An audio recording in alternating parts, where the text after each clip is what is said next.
Halo pemirsa Unhas TV, senang sekali saya Zara Sabita Suceng dapat kembali menyapa Anda dalam Unhas Daily.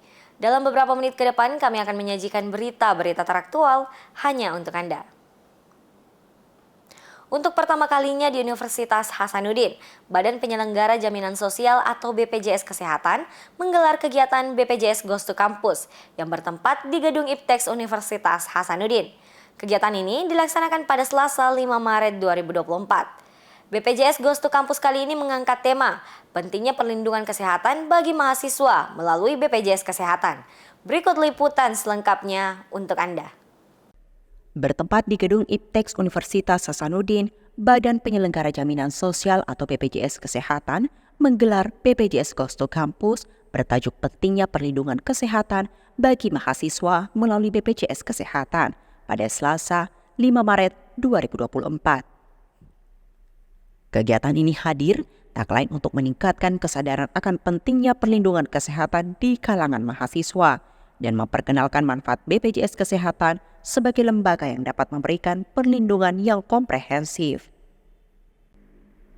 Terdapat dua narasumber dalam kegiatan ini, yakni Dr. Faria Dwi Amira Khalid selaku Dati Manajer Klinik Fakultas Kesehatan Universitas Hasanuddin dan Muhammad Syahrul selaku Kepala Bagian Mutu Layanan Kepesertaan Kantor BPJS Cabang Utama Makassar.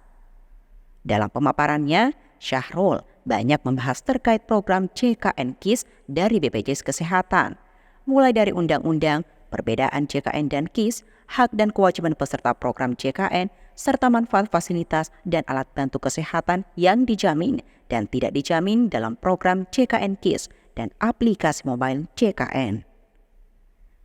Salah satu hak bagi peserta program ini adalah mendapatkan manfaat pelayanan di fasilitas kesehatan yang bekerja sama dengan BPJS Kesehatan.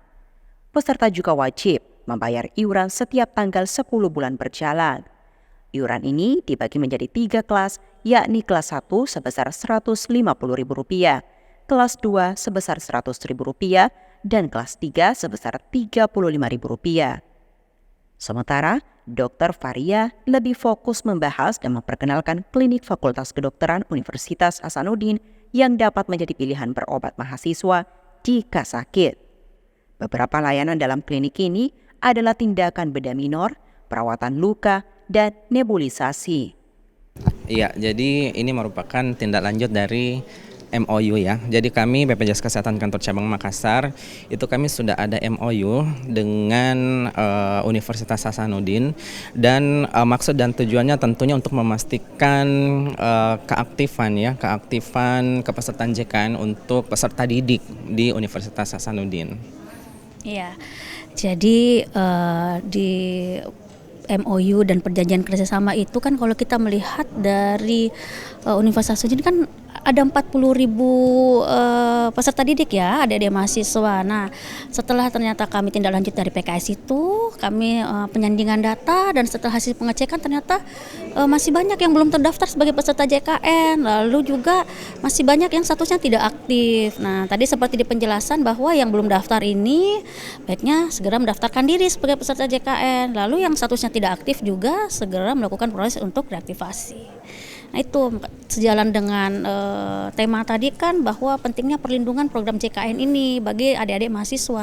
Karena kalau sakit kan kita nggak pernah tahu ya kapan sakit, kapan harus make, tiba-tiba aja kita harus sakit. Nah, ketika kita punya kepesertaan JKN aktif, maka harusnya tidak ada hambatan dalam adik-adik mahasiswa ini masuk pelayanan kesehatan seperti itu.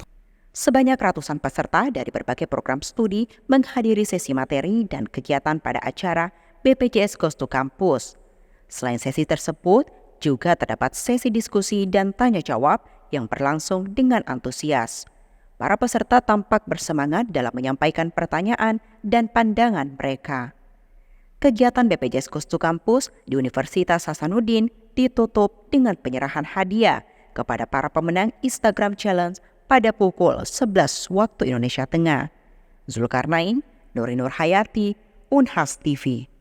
Dampak lonjakan harga beras terhadap pemilik warung di sekitar Universitas Hasanuddin membuat mereka mengalami kendala dalam operasional menjalani bisnisnya. Kenaikan harga bahan pokok, terutama beras, menyebabkan penipisan keuntungan. Meskipun demikian, Mereka menegaskan keputusan untuk tidak menaikkan harga menu, mengingat kesadaran akan kemampuan ekonomi mahasiswa. Lonjakan harga beras berdampak signifikan terhadap para pemilik warung di sekitar Universitas Hasanuddin. Para pemilik warung mengalami penipisan untung karena modal yang dikeluarkan melebihi standar biasa, menyebabkan ketidakseimbangan antara untung dan beban operasional. Dampak kenaikan harga beras terasa terutama di warung di Fakultas Kesehatan Masyarakat, di mana upah yang diterima oleh para pemilik warung semakin menipis. Meskipun demikian, para pemilik warung sepakat untuk tidak menaikkan harga menu, mengingat faktor kesanggupan mahasiswa. Mereka khawatir bahwa kenaikan harga dapat memberikan beban tambahan kepada mahasiswa. Bahkan menurut pemilik warung FKM Unhas, Citra Dewi dan Ratna, harga beli makan yang ditetapkan sebesar Rp15.000 dianggap sebagai standar yang cukup tinggi untuk mahasiswa, terutama bagi mahasiswa perantau. Mereka menegaskan bahwa porsi dan harga menu tetap tidak mengalami perubahan, termasuk operasional mereka. Tidak hanya beras, beberapa bahan pokok lainnya juga mengalami kenaikan harga, seperti kacang dan telur, yang merupakan komponen utama dalam menyajikan hidangan di warung makan. Dengan adanya lonjakan harga berbagai bahan pokok, pemilik warung menghadapi tantangan ekonomi yang signifikan dalam menjaga kelangsungan usaha mereka di sekitar lingkungan Universitas Hasanuddin. Kalau dari saya sendiri, saya kebetulan jual stik ayam pakai nasi. Ya itu sangat berdampak ke kami. Dari segi ini ya pasti untungnya sedikit ya, jadi sedikit gitu yang kami dapat dibanding yang pas harganya rendah gitu. Tapi ya penyesuaiannya sih ya mau diapa lagi, karena mahasiswa juga mungkin harga belinya ke kami cuman mentok di 15.000 per porsi. Kalau kami mau naikin juga kasihan juga ke mahasiswanya gitu. Apalagi yang merantau, anak-anak yang merantau. Ya pastinya sangat berdampak di kami harga beras naik. Kan kayaknya ada beberapa yang mungkin masih keluar cari makan di fakultas yang lain. Kalau bisa sih nyarinya di sini aja. Kalaupun misalkan ada menu yang mereka cari yang ternyata tidak ada di sini, mungkin bisa disampaikan, bilang Bu boleh nggak jualan kayak gini. Nah kayaknya seperti itu deh. Tentang harga beras naik gitu juga, karena saya kan ini prasmanan, jadi memang saya rasakan ini sangat tinggi dan tipis. Dalam menanggapi lonjakan harga beras yang menjadi beban ekonomi bagi pemilik warung di sekitar Universitas Hasanuddin, mereka berharap adanya solusi yang dapat membantu meringankan dampaknya. Pemilik warung berharap pemerintah atau lembaga terkait dapat memberikan perhatian khusus terhadap masalah kenaikan harga bahan pokok termasuk beras. Para pemilik warung juga mengungkapkan bahwa warung di Universitas Hasanuddin, khususnya di Fakultas Kesehatan Masyarakat, sangat berharap adanya rekomendasi menu yang sesuai dengan preferensi para mahasiswa. Hal ini diharapkan dapat meningkatkan minat mahasiswa untuk memilih warung di lingkungan kampus, sehingga mampu memberikan dukungan lebih besar kepada usaha warung. Ahmadiyah Muhammad Fauzan Ali, Unhas TV. Harga beras mengalami lonjakan yang cukup drastis di sejumlah pasar tradisional di Kota Makassar, Sulawesi Selatan. Lonjakan ini pasalnya dipengaruhi oleh saluran distribusi yang bermasalah. Masyarakat pun mulai khawatir atas kelangkaan dan kenaikan harga beras tersebut, mengingat bahwa beras adalah makanan pokok orang Indonesia. Lantas, bagaimana dosen ekonomi Unhas menanggapi hal tersebut? Berikut liputan selengkapnya untuk Anda. Kenaikan harga dan kelangkaan beras seringkali menjadi polemik yang berulang setiap tahunnya. Salah satu yang menjadi faktor kenaikan harga tersebut ialah kelangkaan pasokan beras yang tersedia. Pasalnya pemerintah telah menggelontorkan bansos dan bantuan pangan sebanyak 10 kg beras per bulan kepada 22 juta keluarga hingga Juni 2024. Bantuan tersebut diberikan secara rapel, padahal sebelumnya dijadwalkan akan diberikan secara bertahap setiap 3 bulan sekali. Kebijakan tersebut mengakibatkan stok beras di pasar menjadi langka dan mengakibatkan kenaikan pada harga. Dampak dari kenaikan harga ini juga turut dirasakan di sejumlah wilayah, bahkan Provinsi Sulawesi Selatan, yang merupakan salah satu provinsi yang menjadi lumbung pangan di Indonesia. Seperti yang disampaikan oleh salah satu pedagang beras di Pasar Maricaya, Kota Makassar, bahwa saat ini harga beras yang standar dibanderol dengan harga 12 hingga 13.000 per liter. Sementara untuk beras premium menyentuh harga 15.000 hingga 18.000 per liter dan masih berpotensi untuk terus naik. Saat ini sih bisa agak tidak kasih turun-turun. Karena kan kita aja mengeluh juga sebagai pembeli atau penjual. Kasihan juga kan yang bawahan. Kan biasa juga ada juga beli 1 liter 10.000 di beras. Tetap saya kasih. Karena kan saya juga lihat, oh iya, orang memang lebih butuhkan dibandingkan saya kan. Ya kalau saya kan penjual juga. Namanya juga berkah juga kalau kita juga menjual. Jadi setidaknya kalau orang mau beli segitu dengan uang segitu saya kasih, tetap saya kasih sih. Tapi kalau bisa sih agak turun-turun supaya kalangan bawah juga tetap juga kena. Karena kan kalau orang kalangan atas kan biar kalau 13.000 kan pasti bilang oh murah. Kalau yang di bawah kan kadang ada beli setengah liter pula. Ini cukup berapa?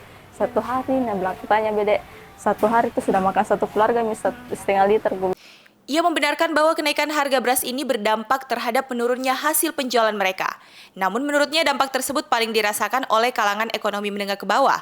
Meski tidak disampaikan secara tertulis, sebagai pedagang beras, Olivia menerapkan konsep sedekah Jumat kepada para pembeli yang membutuhkan. Menanggapi kenaikan harga dan kelangkaan beras tersebut, Guru Besar FEB Universitas Hasanuddin, Profesor Muhammad Asdar SEMSI mengungkapkan terkait alasan dibalik kelangkaan jumlah beras dan berakibat pada tingginya harga di pasaran. Kalau kita lihat dulu teorinya ya, saya kan dari ekonomi ya. Teorinya itu mengatakan kalau tidak ada supply ya yang berkurang berarti harga naik. Ya, supply itu artinya penawaran. Ini berarti penawaran beras ini berkurang. Penawaran ini sumbernya banyak macam. Bisa karena panen yang terlambat atau gabah yang tidak banyak tergiling atau faktor distribusi ya. Bisa saja dari daerah tidak ada yang antar distribusi ya. Nah sekarang ini kan ya benar tadi ada isu nasional harga-harga meningkat ya. Jadi seperti itu pasti ada disebabkan karena supply menurun.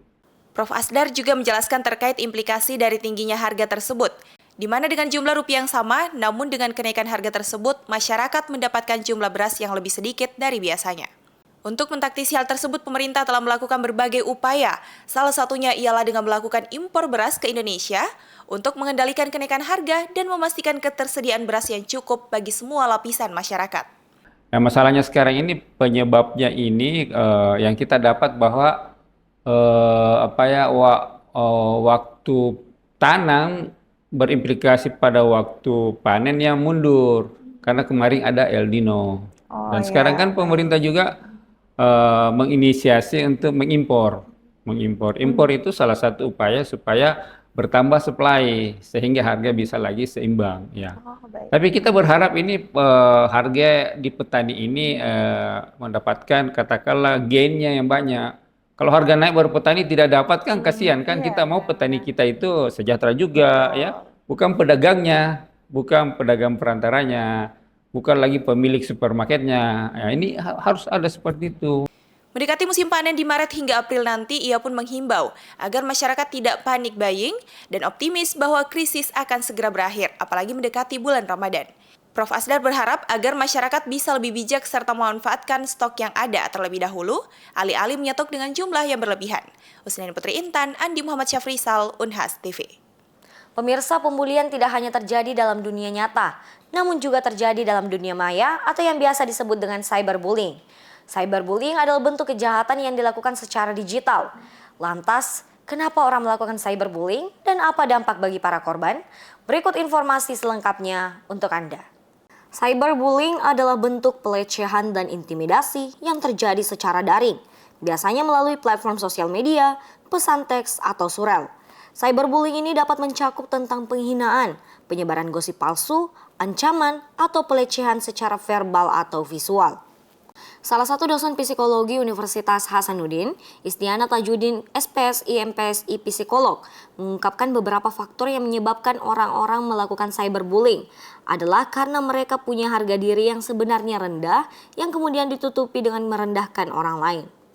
Iya, biasanya yang pertama, biasanya sih orang-orang yang melakukan perundungan ya secara general dulu, itu biasanya karena mereka memang punya harga diri yang sebenarnya rendah gitu. Tetapi demi menutupi harga diri yang rendah itu, maka dia melakukan hal yang sama terhadap orang lain. Jadi dia merendahkan orang lain karena pada dasarnya dia sendiri juga merasa rendah diri gitu.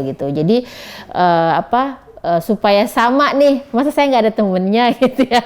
Jadi masa saya menjadi rendah sendiri gitu ya. Jadi ya yuk cari juga gitu. Tapi begitu bentuknya seperti itu. Yang kedua, biasanya dia merasa lebih berkuasa atas orang lain kayak gitu. Jadi dia merasa bahwa dia bisa menggunakan kekuasaannya itu untuk mengendalikan orang lain kayak gitu. Jadi ada keinginan seperti itu.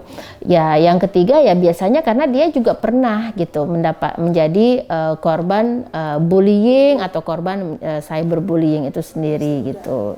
Dalam wawancaranya, Istiana Tajudin juga mengungkapkan dampak yang diterima korban dari cyberbullying. Kalau secara mental itu biasanya kita merasa kesal ya gitu dan marah begitu karena kita seperti tidak bisa, hak kita dilanggar gitu, bahwa kita kan berhak ya untuk kemudian mengunggah apa saja gitu ya, dan kita juga berhak untuk mendapatkan rasa aman di sosial media tersebut, dan kemudian kita merasa malu juga kesal. Itu secara mental, secara emosional mungkin kita akan merasa malu, kemudian ada kehilangan minat ya pada hal-hal yang kita sukai gitu ya. Mungkin kita menjadi mengurangi akses ya, menjadi rendah diri.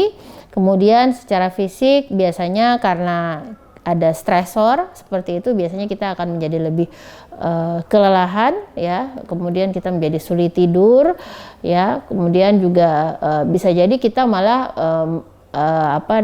menjadi stalker gitu ya. Jadi kita stalking terus ya, mencari sampai di mana berita-berita buruk tentang kita itu sudah beredar gitu, dan ini menjadi habit yang buruk ya bagi kita ketika menggunakan sosial media. Cyberbullying adalah fenomena yang semakin meresahkan dan merugikan karena berisikan pesan-pesan merendahkan, ancaman, dan pelecehan online yang dapat menjatuhkan mental korban dan kesejahteraan korban. Istiana Tajudin, dosen psikologi Universitas Hasanuddin, mengungkapkan beberapa tahapan yang dilakukan kepada para korban cyberbullying. Kalau untuk korban cyberbullying, kita minta untuk tidak mengakses dulu ya sosial media untuk beberapa waktu, sambil kemudian melakukan refleksi ya, melakukan refleksi kepada dirinya sendiri, menghayati gitu ya, apakah memang seluruh tuduhan, kemudian komentar-komentar misalnya, atau kemudian perlakuan-perlakuan buruk itu apakah memang harus demikian adanya, atau itu hanya orang lain yang kemudian mau membuat dia merasa terluka seperti itu. Nah, sehingga dia bisa memilah tindakan berikutnya gitu. Jadi kalau dia memang merasa bahwa ada hal yang perlu dia perbaiki dari dirinya, maka segera dikoreksi. Tapi kalau memang misalnya dia merasa bahwa ini tidak ada yang salah sebenarnya, it's not my fault gitu ya, karena kadang-kadang orang yang seperti ini tuh tenggelam dalam perasaan bersalah gitu, bahwa memang saya yang bersalah, saya yang tidak layak dan sebagainya. Nah, ini yang perlu dia pahami dulu gitu, apakah benar demikian seperti itu. Karena saya rasa sekali lagi ya, saya selalu bilang bahwa seburuk-buruk apapun orang lain, dia tidak berhak untuk diperlakukan secara buruk seperti itu. Justru ketika dia buruk, maka kita seharusnya bisa menerima dia apa adanya, sehingga dia bisa melihat keburukannya dan memperbaiki itu segera gitu. Dalam upaya melawan cyberbullying, semua orang memiliki tanggung jawab untuk menciptakan lingkungan online yang lebih aman, ramah, dan inklusif. Semua orang harus bekerja sama untuk memastikan bahwa internet menjadi tempat yang positif dan bermanfaat bagi semua orang. Zahra Sabita Suceng, Andi Muhammad Syafrizal, Unhas TV. Pemirsa, berita tadi sekaligus menutup perjumpaan kita hari ini. Terus saksikan Unhas Daily hanya di Unhas TV. Saya Zahra Sabita Suceng beserta kerabat kerja yang bertugas. Pamit undur diri dan sampai jumpa.